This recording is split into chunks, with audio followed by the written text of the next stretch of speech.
Vamos dar continuidade na questão 21, questão do Enem 2012. Em certos locais, larvas de moscas criadas em arroz cozido são utilizadas como iscas para pesca. Alguns criadores, no entanto, acreditam, olha, ponto importante aí da questão, acreditam que essas larvas surgem espontaneamente do arroz. Exemplo aí da abiogênese, né? Um organismo surgir de... Aqui no caso não é uma matéria inanimada, né? Mas surgir de coisas, né? Como o arroz cozido. Então, tal como preconizado pela teoria da geração espontânea. Essa teoria começou a ser refutada pelos cientistas ainda no século XVII, a partir dos estudos de Redi e Pasteur, que mostraram experimentalmente que, antes da gente fazer os comentários dos quesitos, é importante que a gente cite algumas informações. Cientistas como Redi e Pasteur, eles demonstraram experimentalmente um modelo biogenético para a origem dos organismos vivos, ou seja, atualmente não há formação de seres vivos por geração espontânea. O fato de os seres vivos surgirem a partir da matéria bruta não convenceu alguns cientistas que, a partir de experimentos, começaram a tentar provar que um ser vivo só nascia a partir de outro ser vivo da mesma espécie. Teoria chamada de teoria da biogênese. Como a gente já tinha comentado, a gente já está caduco de saber, né, a diferença entre a biogênese e a abiogênese. Redi e Pasteur eram cientistas que acreditavam na biogênese. Antes de começar seus experimentos, Redi observou algumas carnes em decomposição. Durante sua observação, ele viu que várias moscas sobrevoavam aquelas carnes e que alguns vermes apareciam nelas depois de algum tempo. Como a gente já viu, né, esse experimento aí em questões anteriores. Então, antes de começar seus experimentos, Redi observou algumas carnes em decomposição. Durante sua observação, ele viu que várias moscas sobrevoavam aquelas carnes e que alguns vermes apareciam nelas depois de algum tempo. Redi pensou então que os vermes que surgiam na carne não eram resultados de sua transformação, da transformação da carne em decomposição, como todos acreditavam, mas sim descendentes das moscas que sobrevoavam. Para comprovar essa teoria, o Redi ele colocou restos de matéria orgânica como carnes e peixes em frascos, tampando a boca de alguns com gaze, enquanto os outros ficavam abertos.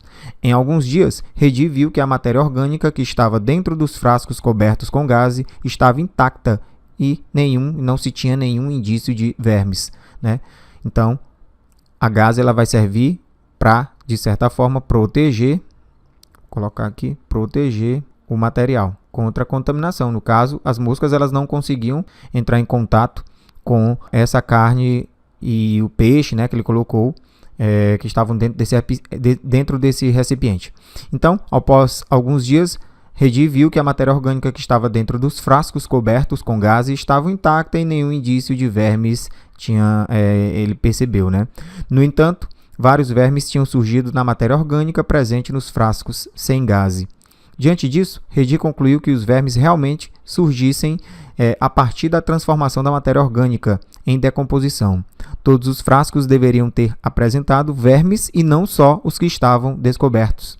Com isso, Redi contribuiu para a consolidação da biogênese, que afirma que um ser vivo é oriundo da reprodução de outro pré-existente. Então, o Redi ele acreditava na biogênese, como a gente já tinha comentado em questões anteriores. Voltando lá aos quesitos. Letra A. Os seres vivos eles podem ser criados em laboratório? Esse quesito é verdadeiro? É falso, pois... Deixa eu marcar ele aqui. Pois assim, seria uma confirmação de que os organismos poderiam ser gerados de matéria inanimada. No caso, seria um exemplo da abiogênese. Se eu tenho condições de produzir um organismo em laboratório, utilizando substâncias, matéria inanimada, então eu poderia dizer que, se realmente acontecesse isso, poderia dizer que a abiogênese era válida. Mas isso é falso. Letra B. Ainda não chegamos a esse ponto, né? Letra B. Falsa também. A vida se originou no planeta a partir de micro-organismos. Isso é falso. A ideia não era comprovar essa situação. Estes cientistas, eles priorizavam, como Redi e Pasteur, eles priorizavam as observações do momento em que eles viviam, sem se preocupar com a situação de como surgiu o primeiro ser vivo. Com o aprofundamento da discussão, Outros pesquisadores puderam inserir mais conhecimento, chegando ao ponto de uma análise das condições favoráveis ao surgimento da vida. Então, a princípio, Redi, nem Pasteur, eles estavam preocupados em explicar como surgiu o primeiro ser vivo, mas sim explicar aquela situação que estava no momento em que eles estavam lá, né, estavam vivos.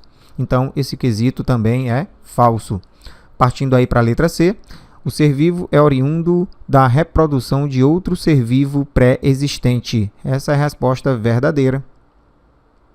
Essa teoria começou a ser refutada, criticada, pelos cientistas ainda no século XVII, a partir dos estudos de Redi e Pasteur, que mostraram experimentalmente que o ser vivo é oriundo da reprodução de outro ser vivo, né? De um ser vivo pré-existente. Verdadeira resposta. Vamos para a letra D.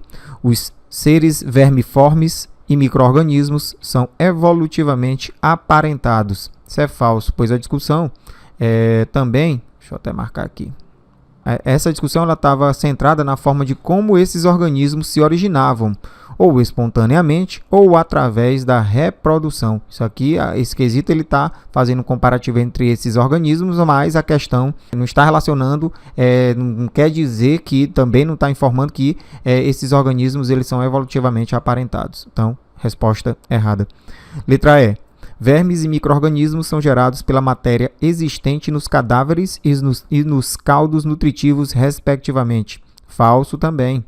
O Redi e o Pasteur não mostraram essas duas condições.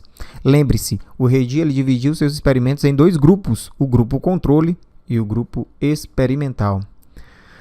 Mas isso não foi feito para provar que os vermes são oriundos de cadáveres, mas sim descartar essa possibilidade. A gente sabe que os vermes eles não são oriundos, né, dos cadáveres.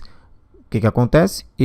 Os organismos, como as moscas, eles depositam suas larvas nesses cadáveres. Perceba que estamos resolvendo questões relacionadas à origem da vida, não é verdade? Estamos aqui na 21ª questão.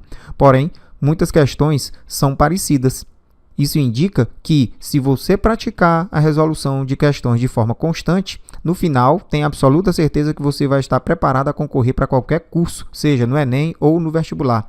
Então, faça isso, pratique, responda questões que mais à frente você vai estar bem afiado e com certeza vai galgar melhores dias.